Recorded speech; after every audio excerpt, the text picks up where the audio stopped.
Перед тем, как начать, задай себе один вопрос. Что если твой главный талант на самом деле является твоим главным ограничением?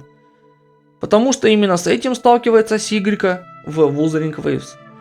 На первый взгляд, она выглядит как идеальный персонаж. Талантливая, дисциплинированная, всегда собранная. Но чем глубже ты погружаешься в ее историю, тем яснее становится. Ее главная проблема не в недостатке силы, а в том, что она до конца не понимает то, на что полагается. И именно это меняет все. В этом видео мы разберем ее историю, ее дар, ее пределы. И почему Сигрика это не персонаж про силу, а про путь и понимание. Но перед тем, как продолжить, если тебе интересны разборы лора и персонажей из Wuthering Waves, обязательно подпишись на канал и поставь лайк. Это сильно помогает продвижению видео и дает мне понять, что стоит делать больше такого контента. А теперь давай разберем, кто же такая Сигрика на самом деле.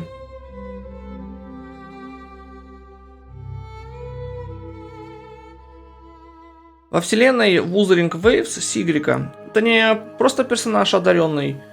Ее история это постепенное сознание того, что талант сам по себе ничего не гарантирует.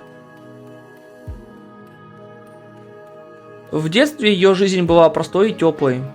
Дом, родители, повседневные заботы – все это создавало ощущение стабильности.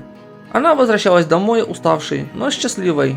Встречала семью, помогала накрывать на стол, слушала разговоры родителей. В этих моментах не было ничего героического, но именно они сформировали ее как человека. С самого начала было ясно, чего хотят от нее родители. Ее родители хотели, чтобы она стала Soulsworn, не просто сильным бойцом, а человеком, который способен использовать свои способности во благо других. И Сигрика старалась соответствовать этим ожиданиям. Она училась каждый день, изучала руны, доводила навыки до предела, даже когда чувствовала усталость. При этом у нее был дар, который выделял ее среди остальных. Она могла видеть и воспроизводить истинные имена рун. Не просто символы, а нечто гораздо более сложное и глубокое. Для нее руны не были плоскими знаками. Они раскрывались как полноценные структуры, наполненные смыслом и энергией. Но именно здесь появляется первый важный конфликт. Сигрика могла использовать руны, но она не понимала их полностью. Она видела результат, но не знала природу этого явления. Откуда берется сила рун? Почему они работают именно так?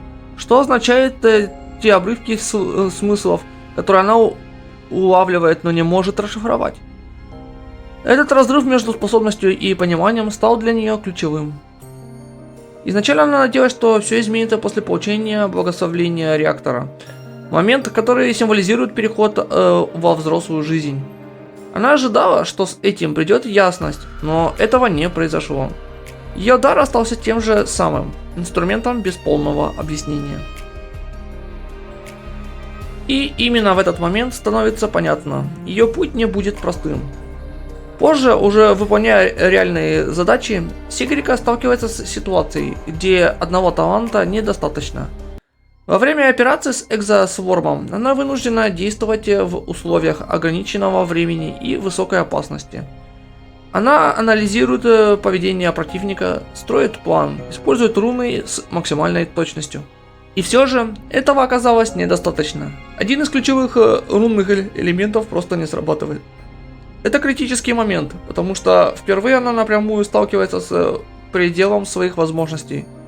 Все, на что она полагается, ее дар, ее точность, ее контроль, оказывается несовершенным. Она выживает, выполняет задачи, но вывод остается. Ее сила не абсолютна. И с этого момента ее мышление меняется. Она начинает понимать, что даже малейшая ошибка может привести к совершенно другому исходу. И никто не скажет ей об этом напрямую. Она должна принять это сама. Следующий этап – Академия Star Torch. Здесь Сигрика сталкивается уже не с боями, а с чем-то куда более сложным. Жизнью вне привычной системы. Новые предметы, новые люди, новые социальные ситуации. И оказывается, что в этом мире ее дар почти не дает преимуществ. Она не знает, как вести себя, не знает, как объяснять вещи другим, не знает, как справляться с давлением. И впервые за долгое время она чувствует себя не уверенно, а потеряна. Это важный момент, потому что она показывает, ее проблема никогда не была в силе, проблема в понимании и адаптации. И в конечном итоге это приводит к самой личной сцене в ее истории. Когда она возвращается домой, она не может сразу зайти внутрь. Не потому что боится, а потому что не знает, как объяснить, что с ней происходит.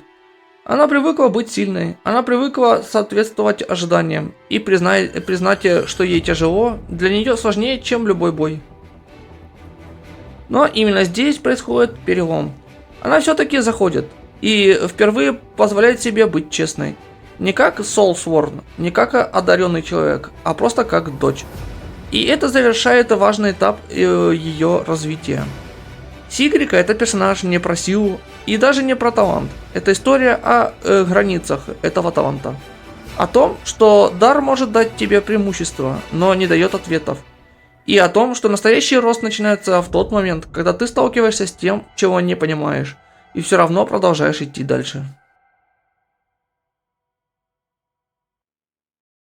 Если посмотреть на Сигрику чуть глубже, за пределами ее истории, можно заметить еще один интересный слой. То, как даже ее имя дополняет образ персонажа.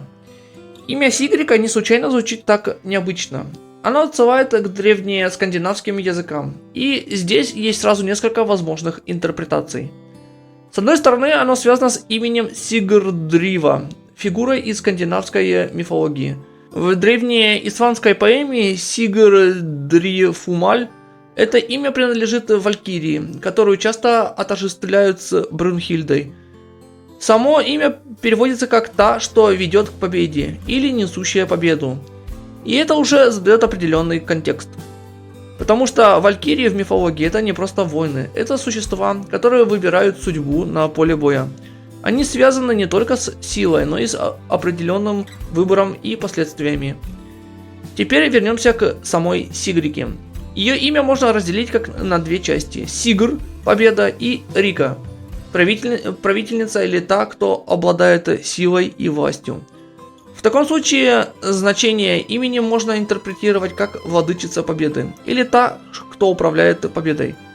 Но есть и другая, более тонкая вариация. В некоторых родственных языках суффикс «к» используется как уменьшительная форма, и тогда значение имени меняется. Уже не великая победительница, а скорее маленькая победа. И это удивительно точно ложится на ее характер. Потому что Сигрика это не персонаж, который достигает грандиозных побед одним решением. Ее путь это серия небольших шагов, ошибок, выводов, попыток понять то, что изначально было ей недоступно. Каждая ее победа это не триумф, а преодоление.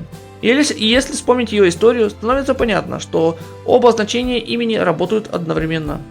С одной стороны, от нее ожидали величия, роли, силы, статуса. С другой, ее реальный путь состоит из сомнения, ограничения и постоянного обучения. Именно это создает интересный контраст. Она может выглядеть как человек, который должен побеждать, но внутри это человек, который только учится, как это делать правильно. И возможно, именно поэтому ее история ощущается такой приземленной и настоящей. Потому что Сигрика это не символ идеальной силы, это символ процесса. Процесса, в котором победа не дается сразу. Ее приходится разбирать, понимать и буквально выстраивать шаг за шагом.